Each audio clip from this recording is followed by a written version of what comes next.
she just happens to be next to him, and he jumps out of bed like, oh my god, a girl, no, get out of here, I can't even smell pussy. If I even get a whiff of pussy, I'm gonna get so boned up, and everybody here is around me like they're bigger, they got bigger dicks than me, and it's gonna be a sword measuring contest and all that too.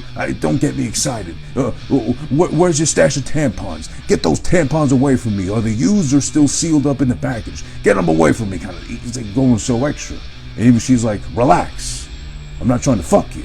I'm not that desperate, and it hasn't been that long for me either. Besides, I got a man waiting for me at home who's so much higher ranking than your bum ass is. I don't need to get that desperate. I can always finger myself at least too. Haha. You need a release. I need something inserted in me, which I got 10 of right here on my hands. And if I'm freaky and flexible like that, I got 10 more on my fucking toes to do with your cuck. Haha. Who this been watching? To be exact, episode 55, live right now on Instagram. We're going to be doing the 25th anniversary review for G.I. Jane, released in August of 1997, starring Demi Moore and some other people. I really forgot their names, and there's one lead guy, I think the Master Chief in this one. I cannot pronounce his name, and I won't bother just so I don't potentially offend him and or his fans, because people get sensitive like that. If you mispronounce someone else's name, not even their own, they get offended on their behalf. So believe me when I say even something simple as Demi or Demi Moore, I don't know. I'm not being a dick. I'm not trying to be a know-it-all nothing, but I would assume and safely bet if I had to, it's Demi, not Demi.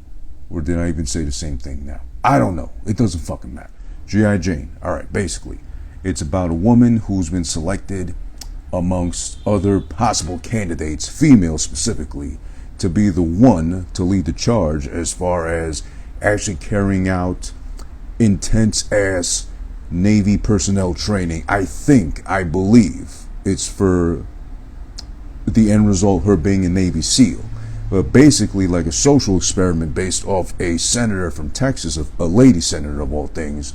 She's basically like telling all the military personnel, like, listen, a woman can do just as good a job as a man could. I could handpick a female candidate of my choosing that can go through the whole training course to be a Navy SEAL, outdo the men, and or at least make the cut of the final round of guys and or gals in this case to be a Navy SEAL. So she's thumbing through all the profiles available of possible female candidates, specifically female. So this is 1997, keep in mind. Way before nowadays, 2022, where, you know, non-binary and identify as, none of that shit's like even like coming to mind of anybody right now in 1997, or, you know, supposedly 1997. It's a fake movie after all. But she's thumbing through the candidates. She sees Demi Moore. She makes, of course, a joke about a Russian, oversized, overbearing, powerful as fuck powerlifter lady, which looks nothing like a woman to her credit, as the senator lady says.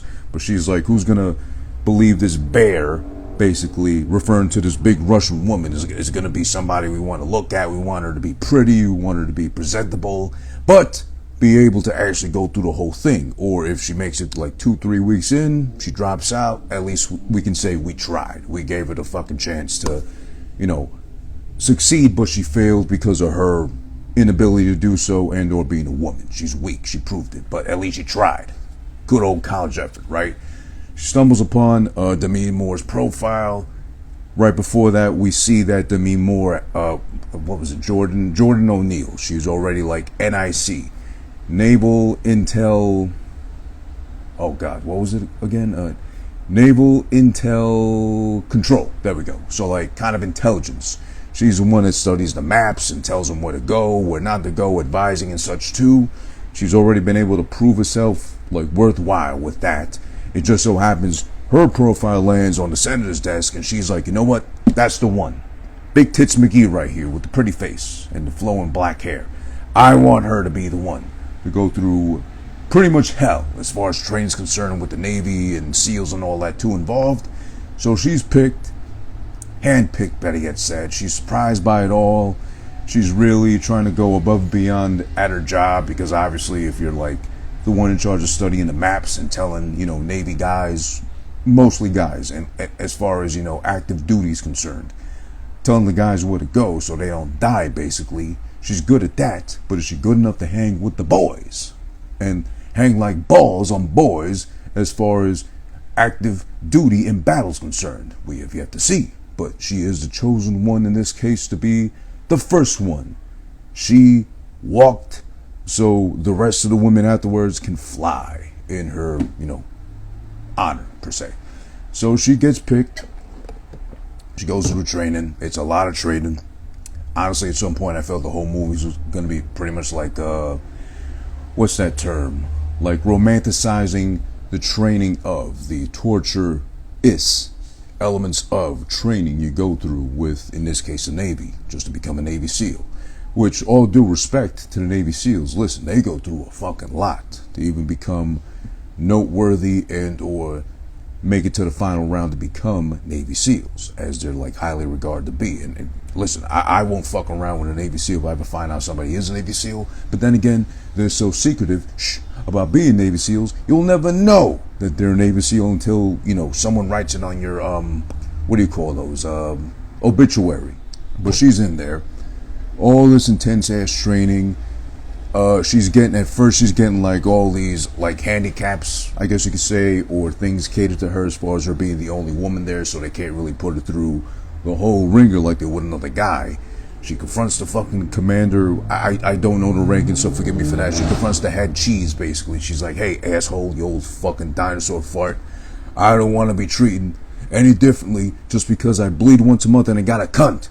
I want to go through the same treatment all these boys go through, so let me hang like nuts and let me go through it all. And he's like, you bitch, you fucking whore, you birthing person, whatever.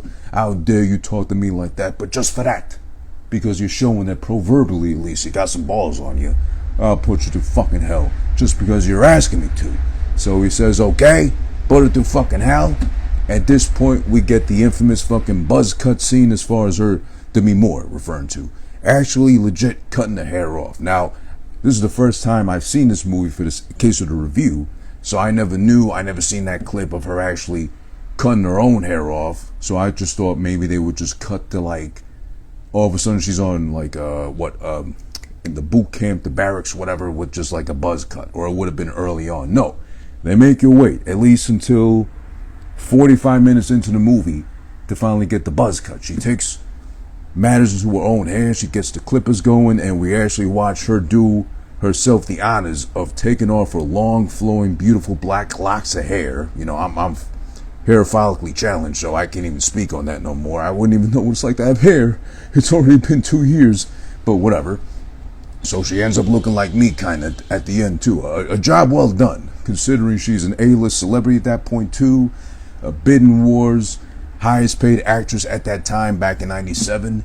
She has the task at hand to actually carry on with the clippers and clip her own hair off, and does a pretty good job of it too. Or there is a magic of editing. Maybe someone stepped in between the shoots and like actually finished up for her because she couldn't get it right. And then we get the end result. She's got the buzz cut. G.I. Jane basically goes back knee deep into the shit. She's pushing all the boys aside, really owning up to fucking what the news is deeming her to be. G.I. Jane, Joan of Arc, and all that too. She's really putting up with all the shit. She's getting the shit beat out of her, literally, of all things. That part we'll get to later on, but that part did confuse me as far as her getting beat up by her own personnel and or higher ups, literally through like some like pretend, we're going to pretend you're being captured and tortured and they want to get intel from you, so we're going to waterboard you and slam your head into tables, and I'm going to be that guy. In 1997, of course, I guess it was still like, you could still kind of get away with these things in movies. I'm going to be that guy that just like slugs and starts hooking away on a woman's fucking chin just to prove that she's able to hang if whatever's left of her jaw is hanging by the end of her skull, basically. But she gets fucked up by her own fucking people. But at the end of it, after getting beat up like that, she gets, finally the support of the rest of the boys and, the higher-ups, the Master Chief and the Lieutenant, who are real big fans of booty shorts. I guess it's hot, so that's justified, but still, everybody else has still got to wear their, like, Navy, camo, whatever, pants, but they're prancing around, high-kneeing and stepping like a fucking galloping horse and shit. in her booty shorts, which would make sense if she's the girl, the only woman there. They'd force her, subject her to be like, God damn it, fucking O'Neill, get your pretty little perky ass cheeks out here in them booty shorts and make them fucking look good. But meanwhile, it's the Master Chief, it's the fucking lieutenant, it's the guy with the real weird, like, pedophile ass mustache on too, just again high stepping and knees up in the fucking air with booty shorts. But whatever, I digress, that's besides the point. We'll probably touch on that too, pause, later on in the episode. But basically, we fast forward, G.I. Jane's like just going through all the challenges, she's getting accused of being a lesbian, which in 1997 was still, I guess, fairly enough a big deal as far as like pointing fingers, you know, at somebody saying you're a lesbian, you eat snatch, but you happen to have a snatch too, so, you know, shame on you, taboo and shit, at least in the military too. I know things have changed and progressed ever since, you know, no offense to the military, and shout out to all the military personnel out there, retired and or active, thank you for your services. But back when, at least still surprisingly, during the time of this movie, 1997, it was still very frowned upon to be a lesbian. But they pretty much throw dirt on the name, like I guess she was throwing dirt on that pussy because allegedly she was eating out some girl on the fucking beach. Henceforth, they took photos of her, unsolicited pictures of her, hanging out with other women. So nothing implied as far as her being a lesbian. She didn't even like kiss one on the cheek or like start fingering anybody else on the beach or nothing. Literally just hanging out with the gals. That's all they were doing. But then, of course, she's fucking painted as a lesbian. She drops out, she quits because she's frustrated. Basically them saying, you know, at the end of our investigation, whether or not you're proven to be a lesbian or not, you'll be assigned a desk job. She's like, you fucking old assholes, what the fuck's this all about? How are you gonna go throw dirt on my name like that, and then I end up losing, even if I end up proving I'm not a lesbian, which I'm not, and not that there's anything wrong with that, some Seinfeld shit, but I'm not a lesbian, by the way. They're like, oh, you know, we can't do nothing, whatever. She quits, she goes back home, then she's brought back because she basically threatens the senator lady, who's like at the head of this thing too. We find out she actually doesn't give a shit about her actually going through or being, you know, the first woman to like pass the whole training. She's like basically, she did it basically to cover her own ass because she had like military bases back where she was from Texas, the senator lady, and she was at risk of losing them or financing for them, having them close up shop, unless she did something big for herself. But because she got G.I. Jane basically to like be the forefront, the first woman to potentially complete Navy SEAL training on her own, she was getting, you know, spotlighted, featured, and requesting for interviews, and basically just the fun she needs to like you know, rerun again to keep her fucking slot as senator. And really it was just G.I. Jane being the figure piece. Like, okay, a pretty enough little fucking lady with some perky tits and shaved the fucking head, we don't know why still, but she's out there doing her fucking girly best to try to hang with the boys. You know, who really gives a shit if she, you know, succeeds or fails? I get to, you know, save my ass. This is the senator saying that too. So when G.I. Jane confronts her, she's like, listen, you old fucking cunt, stop queefing for a second about how high and mighty you feel about yourself and get off your high horse and help me out. She's like, no, bitch, absolutely not, because, you know, women hate helping other women out. That's what they say, and that's, you know, what I see myself too. But basically she's able to convince the old lady, like, listen, help me out or I'm gonna out you as an old miserable cunt who doesn't give a shit about me or women or girls progressing at all. You just did it to save your old ass in the state of Texas, of course. And then she's able to convince her. She's brought back in. She's able to do the final part of her training. She's able to carry that out. You know, job well done. Of course, as you know, with all the movies, especially with women at the forefront too, it's like the women can never lose. So of course she don't lose. She finishes the training, and at the very end, of course, she's the one saving like the big cheese's ass. The Master Chief, not from Halo, but Master Chief, like the ranking officer, saves his ass, even though he pretty much tortured, beat her almost to death, and embarrassed her for the sake of, you know, you brought tampons under my fucking base. And I'm offended by that because now we got to have an OBGYN on here because of you. We got to put all our guys who've been going through enough training in hell physically, we got to put them through sensitivity training because You had to come here prancing along with your little pussy lips and thinking you could hang with us like some nutsacks. But he ends up fucking making go with her, thanking her for her services. She wins. She makes the cut as one of the final ones to actually qualify out of all the whole group of men as I'm guessing Navy SEAL. I guess that's what they honored her as. So she does it. That's G.I. Jane basically in a nutshell. Alright. So, a couple things that stood out to me about G.I. Jane. Again, 1997 release, starring Demi Moore. Chef's kiss to her.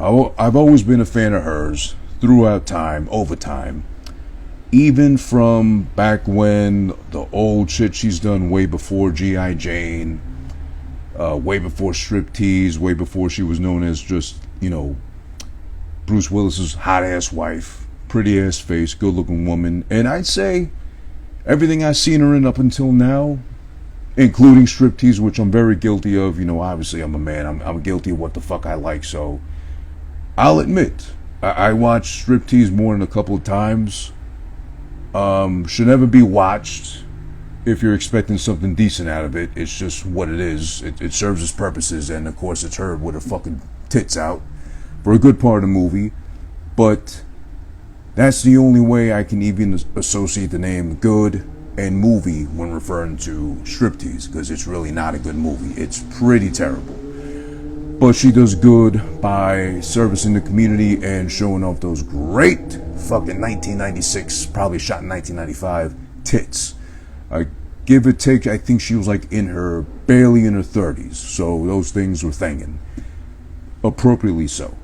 But not genetically, not authentically, because they were breast implants of all things. But we'll touch on those. Hopefully, I can live in an alternate universe where I can touch on those things in a time machine later on. But don't tell my girlfriend, please. Shh. I'm just saying, I'm in admiration of a young Demi Moore, which right now I think she's going to turn 60, or probably is 60 right now, but, still holding up pretty well, Even up until the time she got married to, who was the last guy?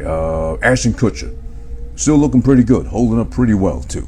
But when she first makes it onto the base, of course, all the guys, since it's only been guys up until this point, they're upset. They're hella mad, as the kids like to say. Oh, this bitch, we gotta drag her by the pussy lips to make it through the obstacle courses, and it's already hard enough for any of us to try to make it through training, to try to make it to the very end, try to be a Navy SEAL and shit too. Now we got a fucking bitch to, have to, piggyback off of us to see if she can make it, and she's got handicaps, and she's getting granted time on obstacle courses, etc., etc. One of the funnier lines, and also makes you think. Now, I'd have to research this, too. This is based off a movie. We're not going to assume blindly this is actual fact or nothing. But one of the guys says something along the lines of 25% body fat. That's what women got. She's going to literally drag us all down when it comes to the obstacle courses. Now that's interesting, because that makes you think then too. 25% body fat naturally or mostly composing a woman, compared to I don't know, if you're one of those chosen few within 10% body fat, I'm not. Or 5% body fat, like the fitness trainers and all that, get within the realms of. 25% body fat sounds like a lot. And I will mostly blame the titties and the ass. Those are the main culprits, and I guess that's why mostly women are so obsessed. Like even mine, who's just fucking thin as a goddamn rail. Even she's worried about being quote unquote fat. So 25% body fat on a woman, that seems like a really high number for let's say a regular build woman. Like not a bodybuilder, not fat, not thin, just like somewhere in between. Do the titties and the ass, the fat, both up top and down low, do those add up to 25%, like a quarter of her body weight being mostly fat? That's a question we need to ask a scientist, and hopefully I'll get a hold of a scientist who knows titty meat, ass meat, do they really contribute to most of a woman's alleged fat is concerned. Interesting to research. Or, what if they got droopy pussy lips? Is the gravitational pull from the pussy lips dragging down or pouting like you're blowing raspberries? Do those add on to this alleged 25% body fat composure of a woman's physical form, I guess you could say? We don't know. It's a mystery that hopefully we'll get a scientist on here soon to resolve. So I'm going to make a mental note. I got to ask, does 25% body fat sound about right for a regular ass woman? And if it is 25%, is that due to, let's do some quick math here. All right, so like we got 2 ass cheeks, 2 titties divided by 4. So what is that, like half of 25 would be 12.5, and then half of 12.5 would be what? I think like 6.25. If we do the math real quick, 6.25 times 4 would probably equal out to 25 if my math serves me correct. That sounds about right. Okay, so yeah, all right. Give or take, left ass cheek alone in that ratio, in that math, 6.25% of a woman's body fat is attributed to the left ass cheek. Then you got the right ass cheek, of course, unless they're like maybe they were like caught in an accident or something, or like some horror flick type of shit with like a slasher like Jason or Michael Moore. I don't know horror like that, but maybe they caught her and sliced her by the ass cheek and sliced one off clean, so she's got one ass cheek left, but he left the titties to be considerate to the rest of us, so she's only sort of like half a woman, half-assed if anything. So then she's downgraded to like about 25% minus 6.25, what is that, 18.75 fat. That's about it. That's all she's got left. I guess that's something that a woman be desperate enough to do for the sake of all of them in their mind, fat or not, they're like fat, quote unquote. Interesting. Let's see. Good to keep your eyes on the math like that. It keeps my brain active at an old age. I'm like 3 years shy of 40, so I got to keep my brain, active like that, busy. Like I said, for the most part, a lot of the movie involved a lot of training montages. You know how Rocky does it tastefully for each one. Every single Rocky, there's been a good training montage, a good amount of, like seeing him sweat, trying to build himself up for the fight in question at the very end of that movie, whichever one you can choose. 6 of them to be exact, and then if you include Creeds, there's like 2 more, so 8 total. There's a lot of it in this movie, and it's not like it's bad, but that was one of my kind of head-scratching parts of the movie. Like, why is there so much training shown? Like, I get it. It's supposed to be about a woman, G.I. Jane specifically, going through hell physically, trying to be one of the boys, pretty much, or better yet said, and going through everything they got to go through to be one of them, and make it at the end to be, one of them, the qualifying fucking few. But there's so much of it that when there is the break in between all the training going on, all the, whatever they got going on, I don't know if this is real or not. Hopefully someone in the Navy or Army, whichever armed forces branches want to chime in, would they actually break up training, Hell Week as they call it, to force you to write an essay of all things? Now listen, you're deprived of food, sleep, your body's in agony, screaming if it could, each muscle on you twitching as hard as it can just to stay active and awake. And on top of that, they make you have to fucking kickstart your brain to write not a 100-word essay, not a 300-word essay, but a 500-word essay on the most broadest, most plain Jane ass topic possible. And of course, it feels like fucking, God, what's the fucking word? Like trying to make the military sexy and shit, or trying to brainwash you into thinking this is your whole MO for the rest of your life. A 500-word essay on why I love the U.S. Navy. Not the Iraqi Navy, not the Asian country of your preference Navy, the U.S. Navy. On top of all this shit too, you're barely able to stay awake. You're getting no coffee, you're getting no food, you're getting no pussy for weeks upon weeks to keep you fucking at least active or alive, feeling alive at some point. No, now on top of it, you gotta write a 500-word essay on why I love the U.S. Navy. Imagine things you're fucking writing and scribbling out, crossing out because, god damn it, I hate this fucking training. Where's the pussy? Besides G.I. Jane, it won't give it up like that.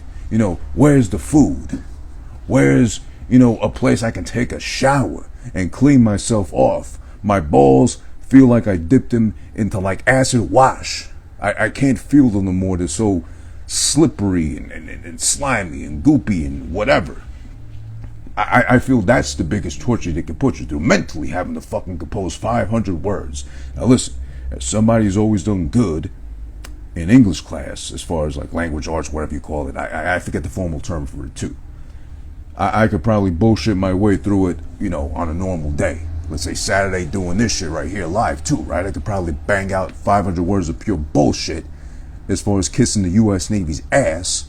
But after going through Hell Week and my body's decomposing, I'm going to lose body parts and limbs, because we're in like rotten swamp water and things and animals and insects are crawling up our ass and dick holes, whatever too.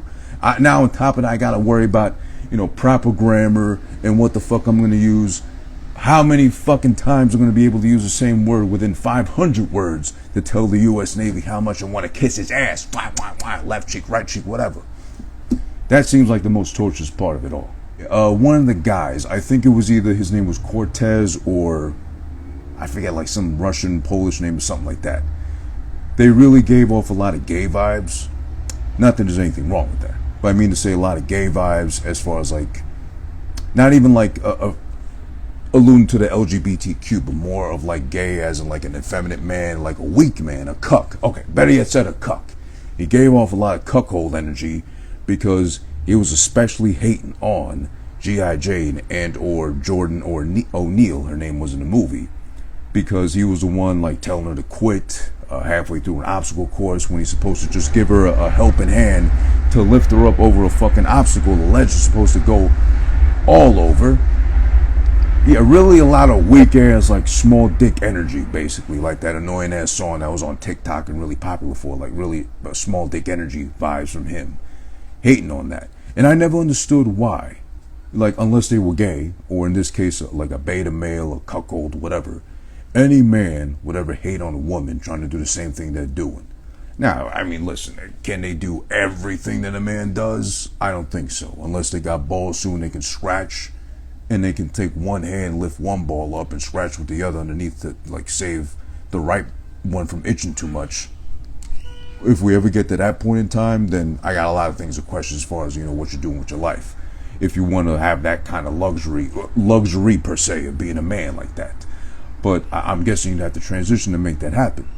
But then again, this guy here hating throughout the whole time, hating, absolutely hating on the ass for no good reason. I mean, listen, she's pretty, she cut her hair, she's got tits that poke through her fucking army shirt, so all the boys are being serviced in that way. Her nipples stay hard throughout the fucking movie, and there's no way of hiding those things, so of all things, why would you hate on her? Because she's just doing the thing. All she wants to do is prove she can do what the boys do as far as Navy SEAL training is concerned. Now I get it, if maybe, as they explained when they said the 25% body fat part 2 at the lunch hall, getting all upset that there's a woman on campus, whatever. I get that. Oh, we got to go through our own hell, physically, emotionally, mentally, everything, etc., etc. And on top of that, now we got to worry about a girl being able to hang with us too. I get that. These guys have been looking forward to this shit their whole, I guess, lives and or military career. To of all things now have to be the one or the first course or group of guys that have a girl amongst them too. She gets handicaps afforded to her. Meanwhile, they gotta go through everything as per normal. I get that, but this guy particularly, there's one part he's all worried about her after shaving her head. She's sleeping in the same, I guess, barracks they're called, as all them. He wakes up, she just happens to be next to him, and he jumps out of bed like, oh my God, a girl. No, get out of here. I can't even smell pussy. If I even get a whiff of pussy, I'm going to get so boned up and everybody here is around me like they're bigger. They got bigger dicks than me, and it's going to be a sword measuring contest and all that too. Don't get me excited. Where's your stash of tampons? Get those tampons away from me. Are the used or still sealed up in the package? Get them away from me. Kind of, it's like going so extra. And even she's like, relax. I'm not trying to fuck you. I'm not that desperate. And it hasn't been that long for me either. Besides, I got a man waiting for me at home who's so much higher ranking than your bum ass is. I don't need to get that desperate. I can always finger myself at least too. Ha. You need a release. I need something inserted in me, which I got 10 of right here on my hands. And if I'm freaky and flexible like that, I got 10 more on my fucking toes to do with your cuck. Ha. I'd love to see that. Well, no, I wouldn't love to see that so much. I'd wonder if that's possible. If like a woman, besides obviously fingering herself, she's got 10 things to insert inside herself. If there's ever been something along the lines of a woman bending her leg so much forward or inwards, I guess you could say, that she could toe herself or do herself with a big toe at least. Maybe even the pinky toe, that'd be funny, but I got to do some research later on it, I guess on Pornhub, just out of curiosity. But we'll see, because, I think we've all seen vegetables and household objects. I've seen cigars going up pussies and somehow the pussy being to blow out the smoke out of it itself too. Impressive. It's impressive the things a woman can do if she puts her mind to it too, even if it's just for porn. It's amazing. All credit due. Let's see what else now. She runs up to like the commander, like the oldest guy there that's like the first one to greet her in. And she's like, listen, I don't want this unfair treatment. I don't want to be treated like a girl just because I'm amongst a bunch of guys. I want to be treated just like all these other guys. Low-key, actually pretty funny scene and hard-hitting in the sense of, damn, she got roasted for just opening her mouth and or her legs. But he gives it to her in the sense of verbally, a tongue lashing. She gets fucked by him as far as him roasting her. Listen, do you think I really wanted some snatch on campus, on this base, opening and spreading its legs as wide as you probably do on your off time, just for you to tell me that you want to be treated equally, like I haven't been fair to you? Who's being fair to me? I'm forced to have you on here amongst my men who have to go through enough as is, but now we gotta be considered the fact that we gotta have a gynecologist here just for you. And imagine, what about the rest of the guys? They all gotta go through the same one doctor versus you, who you got your own doctor catering to you and your pussy. You got that time a month where we all gotta take a knee when it's time for you to bleed, and you're bleeding for a week. So on top of that, we gotta put up with all that too. And now you got the nerve to try to speak out to tell me, oh, I'm not trying to symbolize or be nothing more than just one of the other boys. Consider me as such. But then you having to say that is you saying that you're making noise, that you're throwing me off my fucking game and all my boys too here. So what do you want me to do about that? But I have to fucking play fair and getting told what to do as far as tolerating your ass on top of that here too. He roasts her, but play that part back all you want to. It's really, I'm not saying he's right. I'm not saying that. But it is funny how he gets off all these points. He's been letting everything slide as far as like what really bothers him about her being there in the first place at all, period. It's just really, he lets her have it. And she understands. But they are able to agree at least, and he does give in to her request to be treated just like the other one. So no more handicaps, no more favoring her and like the physical factors involved, nothing. She's getting treated like one of the guys. It's actually like a cool scene, a cool part to enjoy, where she shaves her shit off, all the hair on her head, and she ends up looking like me, yours truly, right here, with the buzz cut. She doesn't go full on bald. I would think, she's probably shaving the legs. It's 1997, I'm thinking she's got a bush going on too. She should be pretty good with a razor blade, but she didn't go that far. No, she just snuck inside the barber shop. She got a hold of the clippers, the electric shit, zzz, and just took off all her shit. Now, I was surprised that they actually filmed this part with her involved, as I think I mentioned earlier, too. She actually is the one doing it herself. Now, of course, with the magic, with the movie magic involved, editing and such, too, it might have been just a couple of parts of her just doing this and doing over here a little bit, too. In between the scenes, they got someone actually good with clippers coming in and cleaning her shit up, because she probably made a mess of herself having to actually commit to cutting the hair off. But she did it. It looked convincing, and it was cool. It was her committing to the fucking part, to the role, in the fullest, as best she could. And also G.I. Jane committing to, I'm going to show these assholes I don't give a shit about my hair, making fun of my hair, making jokes and quips about my hair. Fuck my hair. Here, it's all off. Boom. Whatever. Give it to some kid in fucking wherever they need hair or shit. A St. Jude's kid or something like that. But she does it. It's convincing, and she proves to be pretty good with the clippers. Again, it could be editing in post to make it look like she did it all herself, but you know what? if she did it on her own by any sort of chance, I've got to ask her myself if I ever meet her in person and get to interview her, Demi Moore I'm referring to.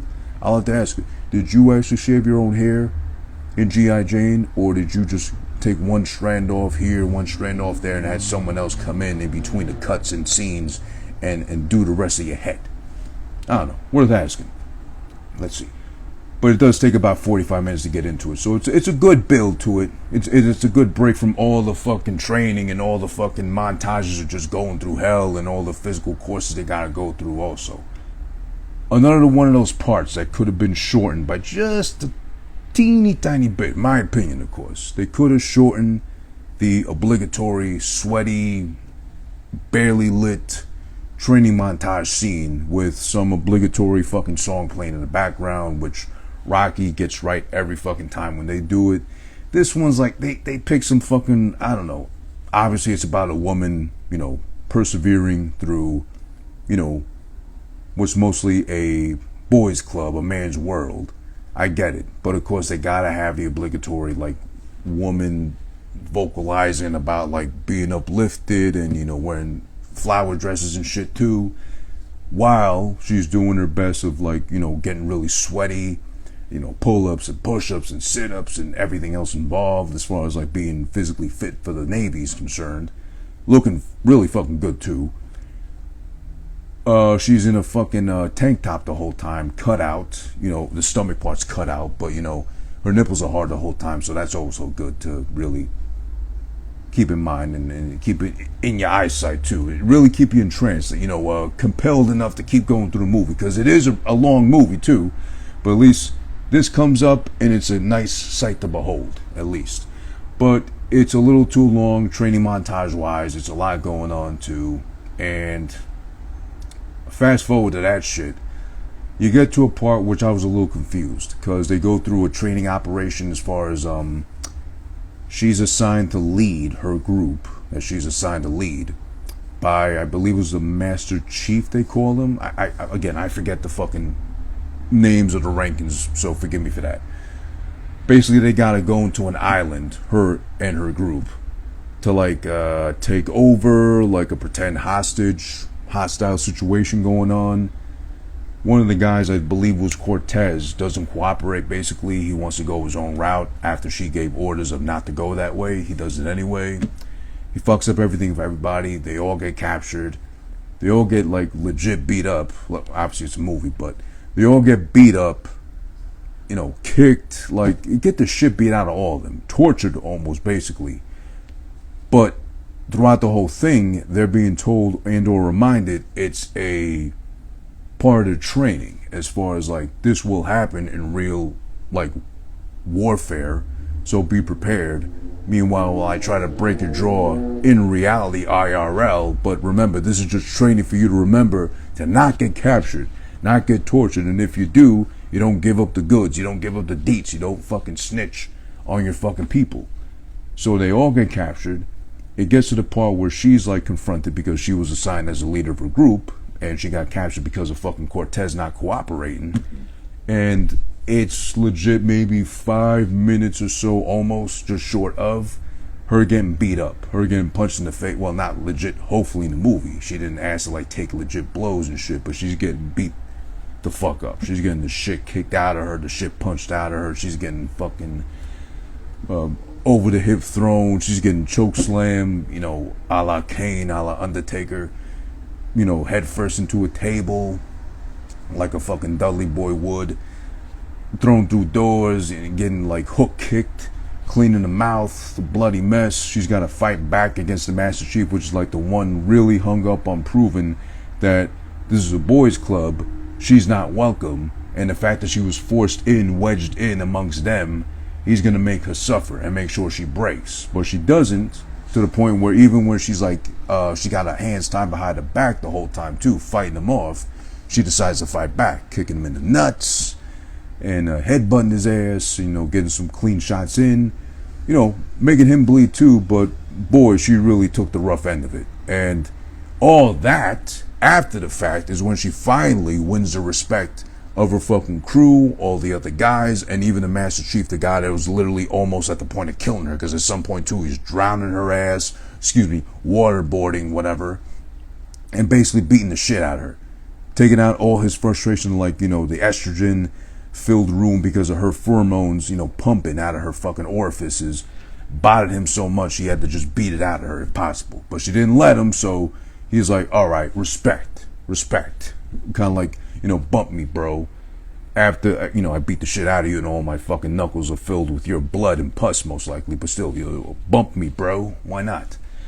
Getting off that energy. I don't know. It didn't make sense to me, though, because it seemed like, would they actually do this as part of Navy SEAL training? Even though I've heard and read, they do some things to you. They make you go through some things to make you really, like, sure, if you want to go through with the rest or become one of them, because that's elite class, top ranking shit right there. I get it, but wow, you gotta go through a lot physically and mentally and emotionally and psychologically and all that shit involved. But it gets to the point too where and she does tell him to suck his dick after she's like still getting beat up and beat to death almost, and she just gets up and just keeps coming at him. But there is the part also I got confused by a little bit, but then again I remembered this is 1997, roughly, loosely, the time frame on the movie is concerned. So it does kind of make sense throwing it back 25 years to be exact almost.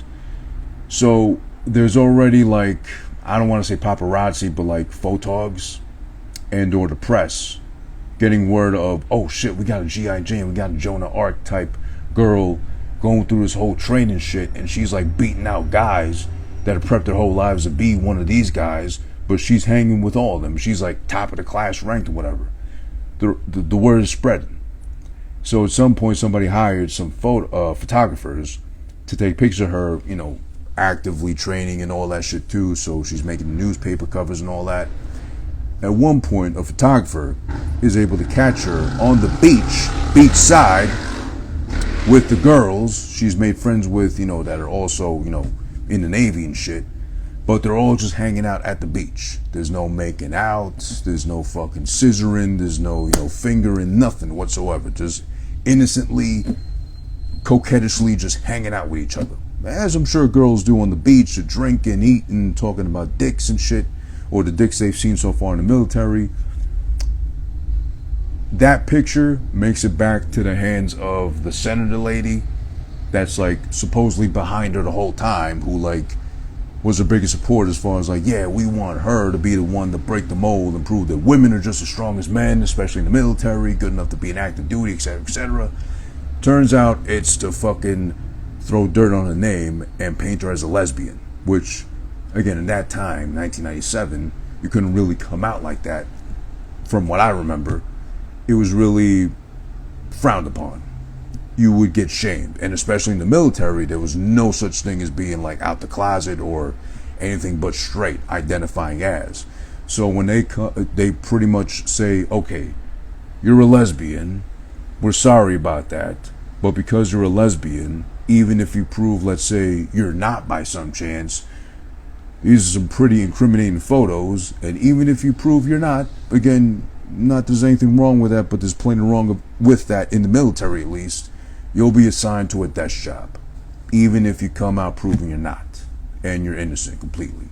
And she's like, wait a minute, even if I prove I'm not a lesbian, which I'm not, by the way, and there's no proof of it besides me hanging out with girls, I mean, then again, if you think about it, ain't the military just all men sleeping and sweating with each other for months upon end, going into active duty and shit, no access to pussy at least, in the middle of war and shit, and that's not like gay tones, gay vibes, whatever, but because I'm, photographed with a woman amongst other women on the beach, having a good time, just hanging out, I'm a lesbian? So she paints a picture, she makes a great point, but they're like, nah, even if you do, like, nah, we just don't fuck with that shit, so you're out of here. So she's so frustrated, she quits. There's a thing where you gotta ring a bell 3 times to symbolize you quit officially, you're pulling out, which, I'm guessing half the guys would have wished they'd be able to do with her at night, with or without the hair. But she pulls out, she goes back home, she's like, fuck this shit, this is dirty. her boyfriend, like, I guess boyfriend, maybe husband, like high ranking official officer, he's like in with the higher ups and shit. He's able to get a hand on the reports and the photos, and at some point it's shown and proven that it's all like falsified to make her look bad. So he points that out to her. She points that out to the senator lady, which she thinks the whole time, oh, she's got my back, right? So I can just go to her and see what the fuck's good. The senator comes out saying, you know what, I did that to cover my ass, because if not, then I lose, funding for my military bases, and I'm not reelected as senator for Texas of all places. And then she's like, yeah, too fucking bad, deal with it. But then G.I. Jane is like, you know what, then I got the whole fucking CNN, C-SPAN, whatever, right past those doors. I'll go there and I'll out you for the fucking cunt you are.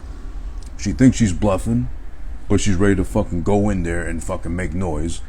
And then she's like, all right, G.I. Jane, goddamn, you got it. I'll fucking take care of it. Go ahead and just, I'll get you back in. Just shut the fuck up already. Don't out me, because I made it seem like we were outing you as a lesbian, even though you're not. And there's nothing wrong with that too. So then we go back to this shit. She's back in the fucking training shit. She's able to finish the whole shit off. In the middle of training, oddly enough, perfect timing, while she's there to finish her training, they get all called into active duty out in Libya, of all things, to save a bunch of asses.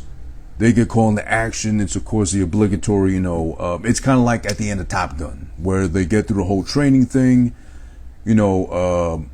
Maverick doesn't get to be the top gun, well, no pun intended, of the class. It's Iceman instead. But at the end of the celebration shit, they're all called to active duty. I want to say it's a lot cooler in Top Gun overall, because they got the cheat code, the advantage of having planes. Even though they're both Navy themed shit, Top Gun has plenty planes, great footage, great aerial shots of combat too. That is not afforded in this case with G.I. Jane. It's a lot of ground warfare, obviously, guys getting their heads blown off. A lot of guys that were fighting, the Libyan guys, I guess, whatever. When they get shot at or they step on landmines, they don't die convincingly. They kind of die like over exaggerated, like you step on one landmine, he's doing like a fucking backflip like a Cirque du Soleil would. This one guy's getting shot in the leg, he's like turning inside out like he was getting caught up in a tornado or something.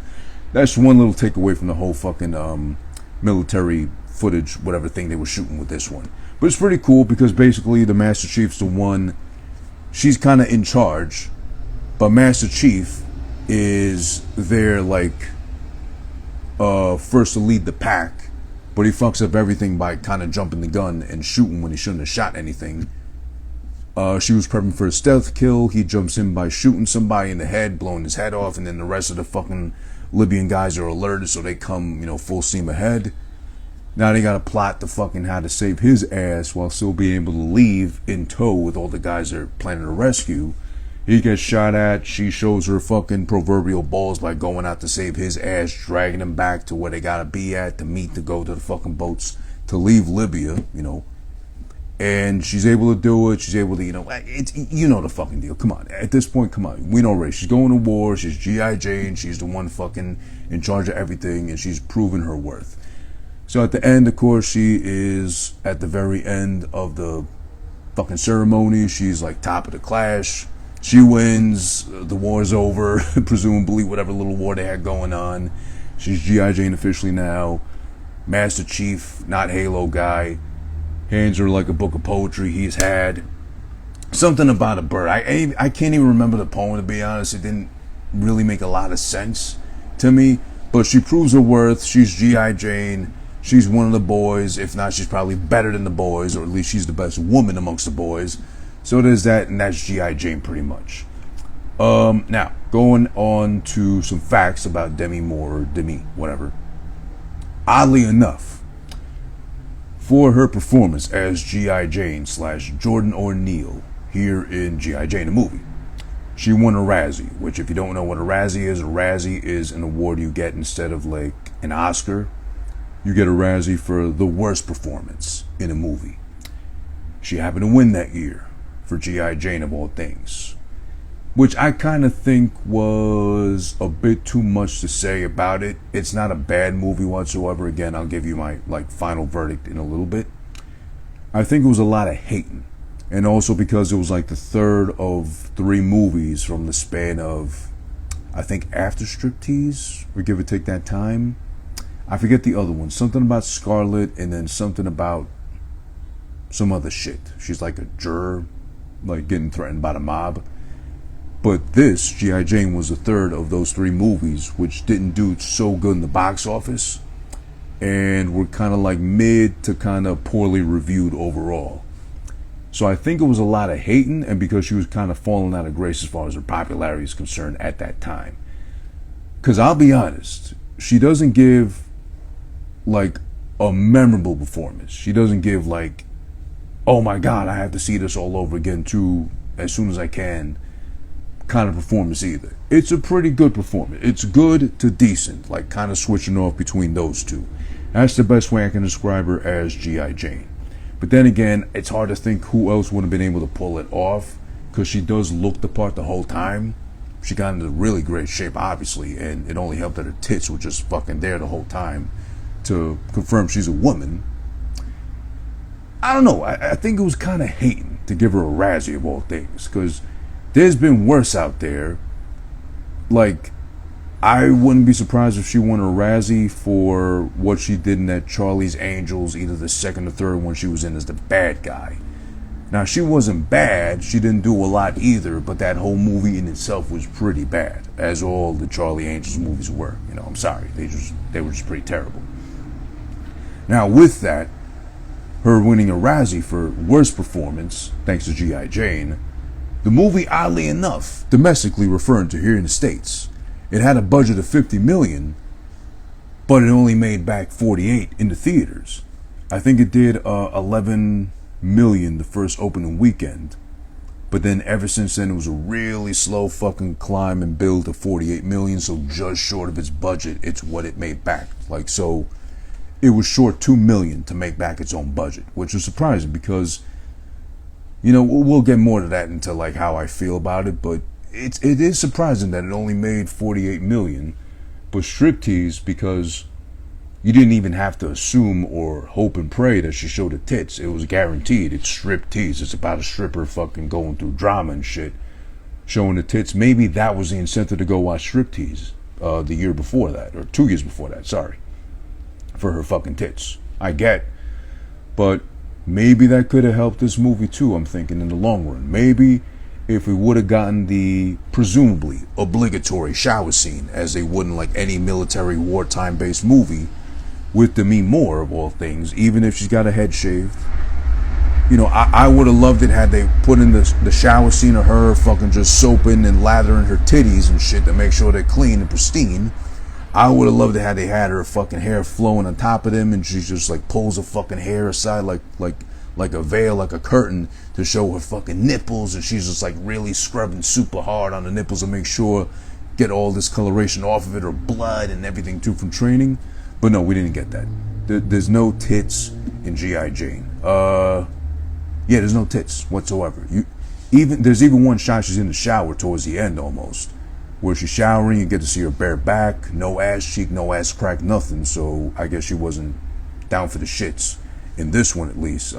She probably thought I did way more than enough in Striptease, so if you really want to fucking see me like that, just get the VHS at that time, or cassette tape. Nothing going on in that shower scene. She turns around because Master Chief is like talking to her and like just watching her shower. She even turns to the side enough where you should be able to see a full-on tit, but the lighting is cut off at where the nipple, at where the tit would start, so it's all shadowy over. No tit whatsoever. So maybe that's why I didn't do so well. Because I would think at that age, what was I? 1997. I was 12 years old.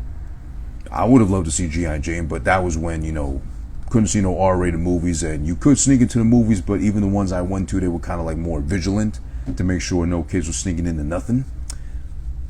I would guess, you know, boys will be boys, men will be men, you know, we're only guilty of being human after all, at the end of the day.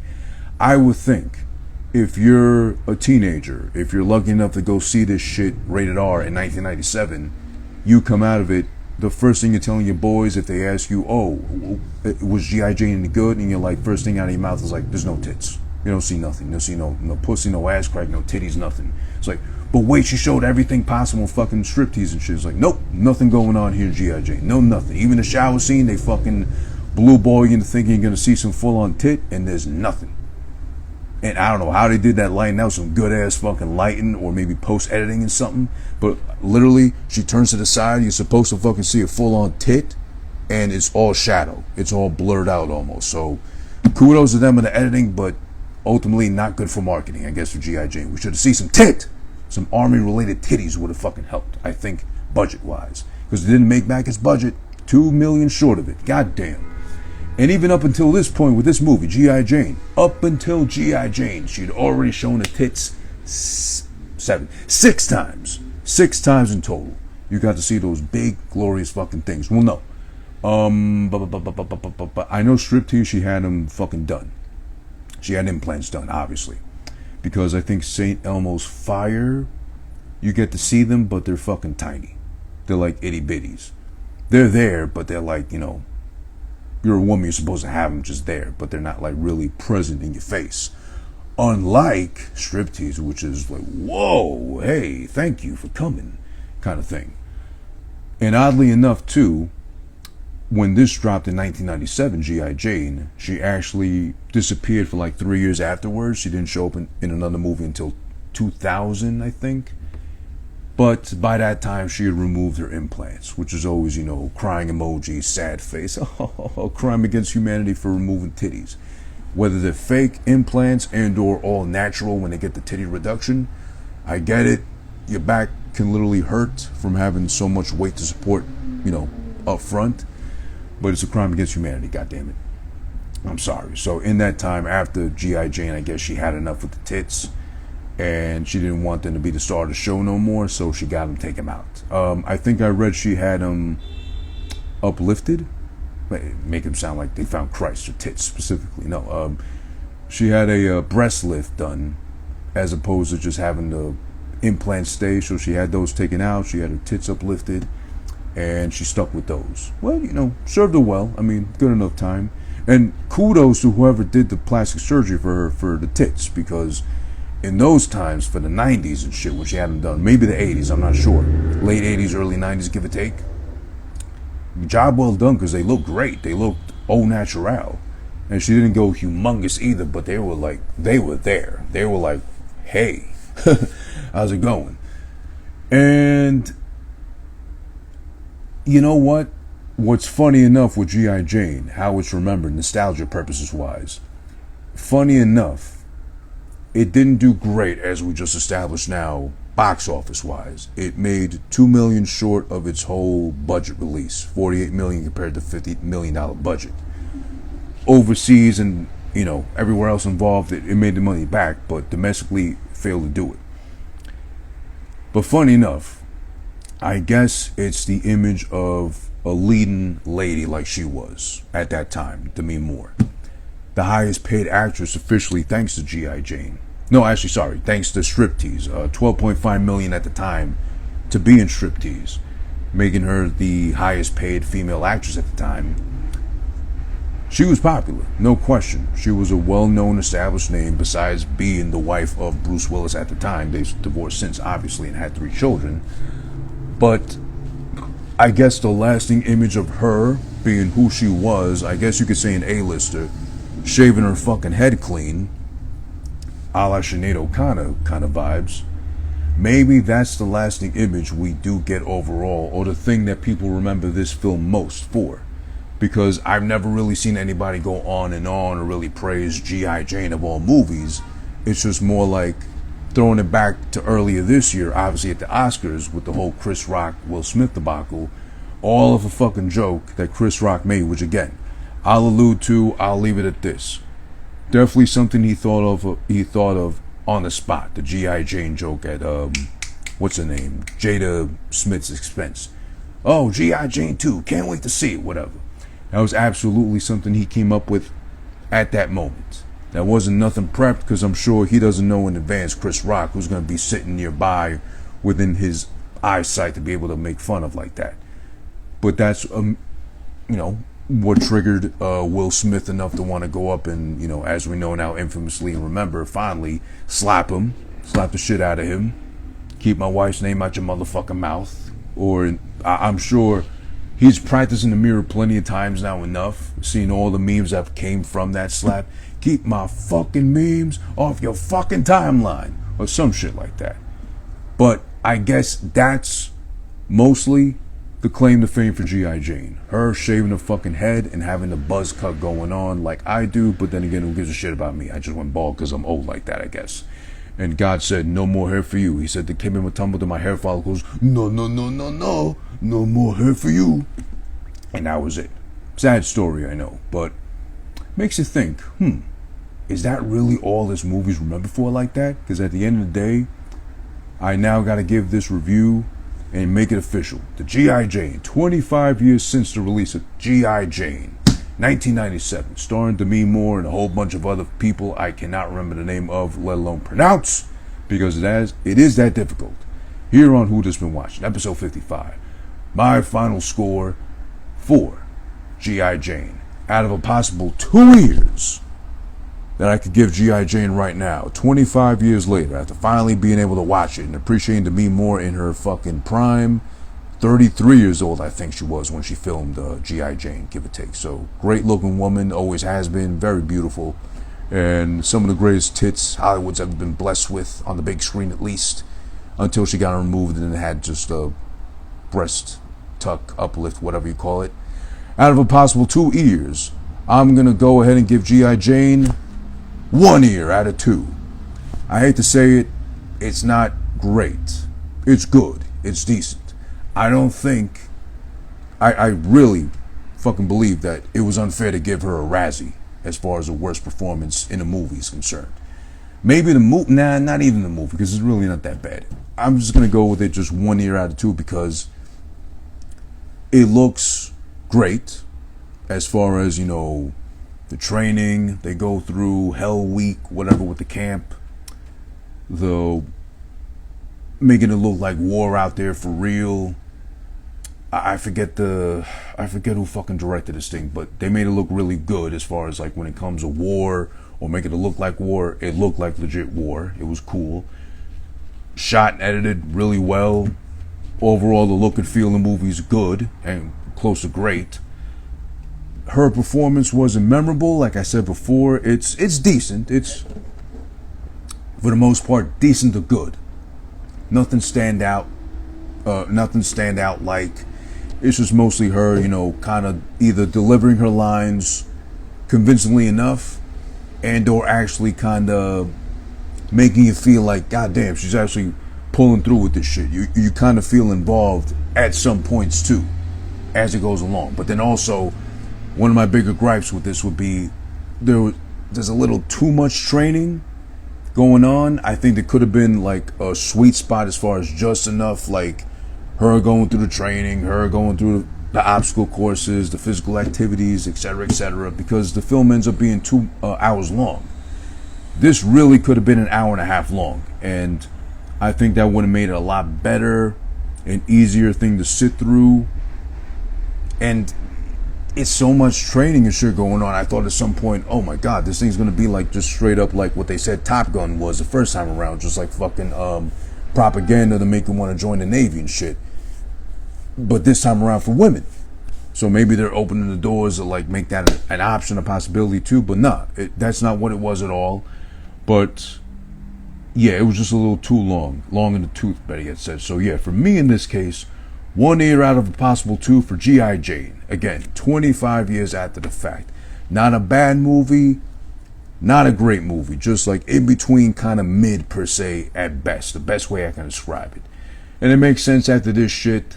Oddly enough, here's a fun fact too. There was a whole bidding war for Demi Moore, which the producers of G.I. Jane and the producers of Striptease got her to agree to both at the same damn time, funny enough, to the point where G.I. Jane's like, wait a second, we got her first, so we want her to shoot our shit first. And striptease is like, no, fuck you guys. We came along first. We got her first. Tough tits, just like hers. So we're gonna have her do our thing first. Da da da da da da. And then, you know, Demi Moore, early 30s, fine as fuck with great tits and a beautiful face and dark flowing brunette hair, standing in the middle, just like hearing it all, one ear out the other. And she's like, this is great for me, because then that means more of the fucking bag. The bags just keep getting bigger and bigger, just like my tits did at some point in the early 90s or late 80s.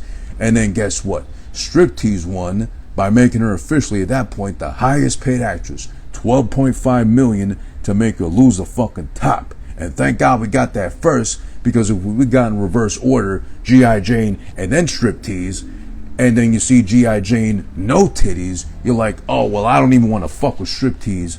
And you know what? Smart.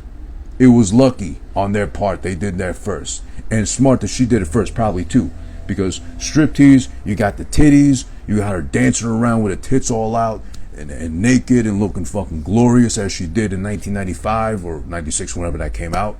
Glorious in the fucking prime and the element too. To then get the blue ball treatment with G.I. Jane. No tits whatsoever, because it's supposed to be about the army, it's supposed to be about blood, and getting called a cunt, and making jokes about tampons and 25% body fat as far as women are concerned too. So good on them and good on her for doing that first. Striptease, get the titties out the way so that they're fucking reeled in enough to see G.I. Jane thinking they're gonna see my tits. But no titties for you this time around. And then no titties for real in real life after the fact, because again, she took a break after G.I. Jane, only came back out with another movie in 2000 with no more tits.